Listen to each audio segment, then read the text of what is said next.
कर रहे हैं, किस रूप में गुमराह कर रहे हैं। अच्छा कार्य नहीं होने देते, न अच्छा काम किया है न अच्छा काम करने देंगे। और इसीलिए जो नकली योगी हैं, क्योंकि वो सर्टिफिकेट शंकराचार्य जी से मांग रहे थे, तो सर्टिफिकेट वही मांग सकता है जिसके पास अपना खुद का सर्टिफिकेट है। दर्शकों, योगी से हिंदू होने का सबूत मांगने वाले तथा कथित शंकराचार्य सवालों के घेरे में हैं। शंकराचार्य के नाम पर, SIR के नाम पर या किसी अन्य के नाम पर समाज को गुमराह बंद करेंगे। आज बड़ा ऐलान हुआ, हर व्यक्ति खुद को शंकराचार्य नहीं लिख सकता। हर व्यक्ति शंकराचार्य नहीं लिख सकता। दर्शकों, योगी जमीन पर अपना काम कर रहे हैं, किसी की बकवास से कोई लेना देना नहीं है। आज का हमारा उत्तर प्रदेश अब पहचान के लिए मोहताज नहीं है, आज कानून का राज है। क्योंकि कब्र में फातिहा पढ़ने वाले फातिहा पढ़ रहे हैं, उनकी सच्चाई पूरा भारत जानता है।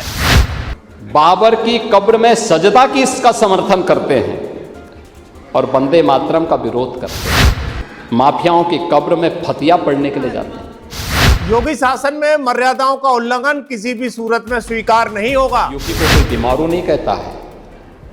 अब उत्तर प्रदेश भारत की इकोनॉमी का एक ब्रेक थ्रू बना है, भारत के विकास का अग्रिम इंजन बन करके उसको लीड कर रहा है। कुछ नेता माता अहिल्याबाई होलकर पर यूपी को जलाने की कोशिश कर रहे थे और शंकराचार्य के द्वारा घेरने की कोशिश कर रहे थे, लेकिन अब पूरा साफ हो गया है। दूसरी तरफ सपा मुखिया अखिलेश यादव कहते हैं कि भगवा धारण करना और कान में छेद करने से कोई योगी नहीं बन जाता। वेद अहम ब्रह्मास्मि, इसका मंत्र है। दर्शकों नमस्कार, मैं योगेश कांत और आप खबर एक्सपर्ट देख रहे हैं। योगी आदित्यनाथ जो भी कहते हैं वो डंके की चोट पर कहते हैं और वो करते भी हैं, फिर चाहे कोई संत हो या कोई विपक्षी नेता हो।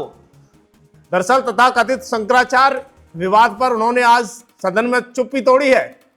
उन्होंने कहा कि कानून से ऊपर कोई नहीं हो सकता, हर व्यक्ति खुद को शंकराचार्य नहीं लिख सकता।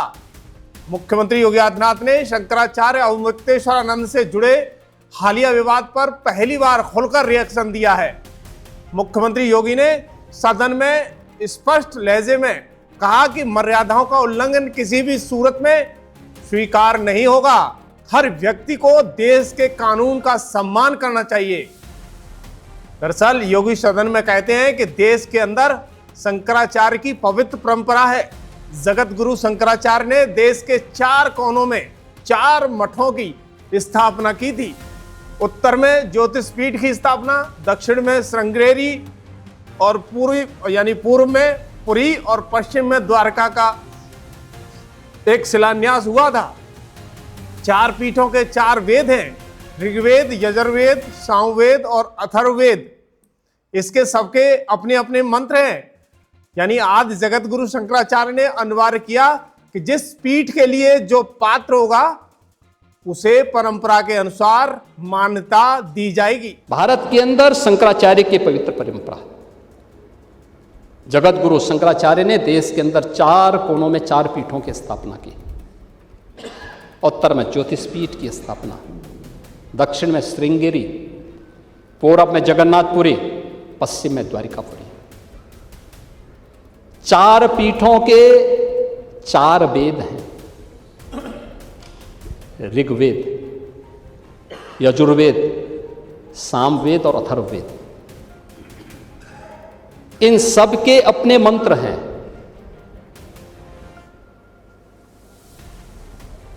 ऋग्वेद, इसका मंत्र प्रज्ञानम ब्रह्म, ये प्रज्ञा ही ब्रह्म है, ये इसका मंत्र है। क्योंकि बुद्धि की पवित्रता पर ऋग्वेद ध्यान देता है। यजुर्वेद अहम ब्रह्मास्मि, ये इसका मंत्र है। मैं ही ब्रह्म हूं। कोई भी साधक जब अपनी साधना की पराकाष्ठा में पहुंचता है तो उसको इस बात की अनुभूति जाएगी।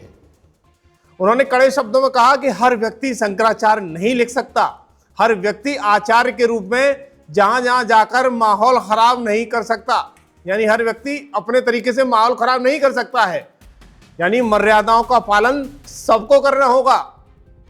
योगी का सदन में रौद्र रूप भयंकर था, यानी मौनी अमावस्या के दिन माघ मेले में अमावस्या पर बोलते हुए मुख्यमंत्री ने कहा कि 4.5 करोड़ की भीड़ के बीच जिस तरह रास्ते को ब्लॉक किया गया वो किसी जिम्मेदार व्यक्ति का आचरण नहीं हो सकता। उन्होंने व्यवस्था और अनुशासन पर जोर देते हुए कहा कि माघ मेले में जो व्यक्ति जो मुद्दा नहीं था उसे जानबूझकर मुद्दा बनाया गया। क्या हर व्यक्ति मुख्यमंत्री बनकर पूरे प्रदेश में घूम सकता है? क्या कोई मंत्री का बोर्ड लगाकर घूम सकता है?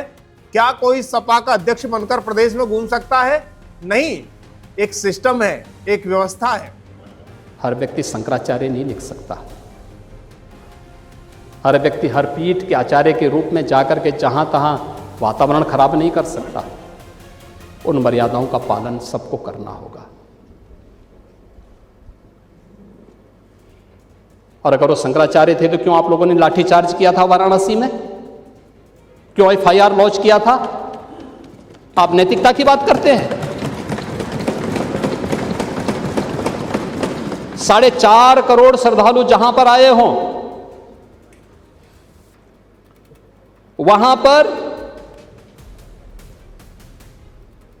जो एग्जिट गेट है जहां से श्रद्धालु बाहर निकल रहा है स्नान करके, उस द्वार, उस पेंटून से, उस मार्ग से किसी को बाहर निकलने का कोई वो नहीं, क्योंकि उससे अंदर जाने का कोई प्रयास करता है तो एक नए स्टैम्पेड को जन्म देता है, वहां पे नए भगदड़ को जन्म देता है, श्रद्धालुओं के जीवन के साथ खिलवाड़ करता है।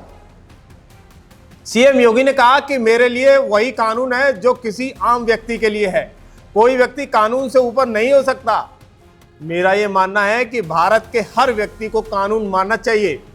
दर्शकों, सीएम योगी की यही बातें हैं जो विपक्ष को चुभ जाती हैं। दर्शकों, सीएम योगी सदन में हो या सदन से बाहर हो, जब भी बोलते हैं तो उसका पलटवार जरूर आता है। कभी कभी लगता है कि योगी जानबूझकर जले पर नमक छिड़कते हैं। दर्शकों, जैसे ही सदन में योगी ने शंकराचार्य का पूरा चिट्ठा खोला, वैसे ही जवाब में सपा मुखिया अखिलेश यादव का जवाब सामने आ गया।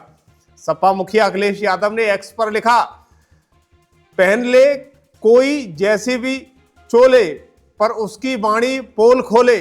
आगे उन्होंने लिखा कि परम पूज्य शंकराचार्य जी के बारे में घोर अपमानजनक अपशब्द बोलना शाब्दिक हिंसा है और पाप भी है। ऐसा कहने वालों के साथ साथ उनको भी पाप पड़ेगा जिन्होंने चापलूसी में मेजें थपथपाई। जब भाजपा के विधायक सदन के बाहर जाएंगे और जनता का सामना करेंगे तो जनता सड़क पर उनका सदन लगा देगी। पीढ़ी का इतिहास खत्म करके आप अपना इतिहास बनाना चाहते हो। बट ब्रश किसने तोड़ा? बट ब्रश को किसने उखाड़ फेंका?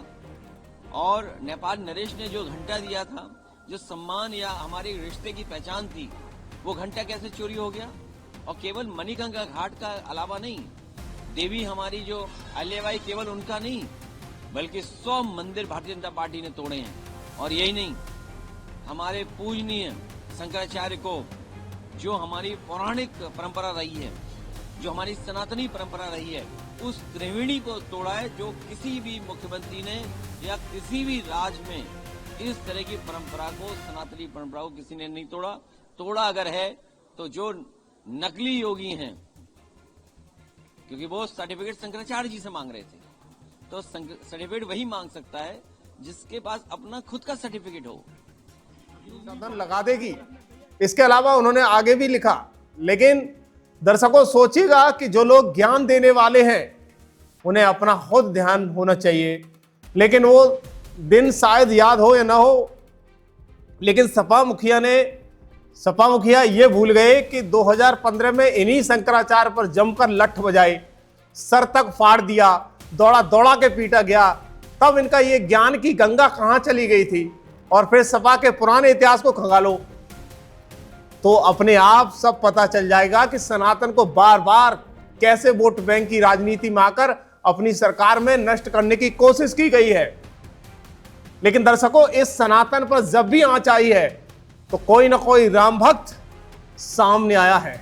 उस राम भक्त ने कभी भी कुर्सी का यानी कुर्सी की तरफ कोई चिंता नहीं की है और नहीं भविष्य की चिंता की है, और उसने हंसते हंसते कुर्सी भी त्यागी है और राम का काम भी किया है। दूसरों पर उंगली उठाने वालों को खुद पर गिरेबान में झांक कर देखना चाहिए कि सनातन पर समाजवादी पार्टी का क्या एहसान है या क्या किया है सनातन के लिए समाजवादी पार्टी ने, जो शायद ही इतिहास कभी भुला पाएगा।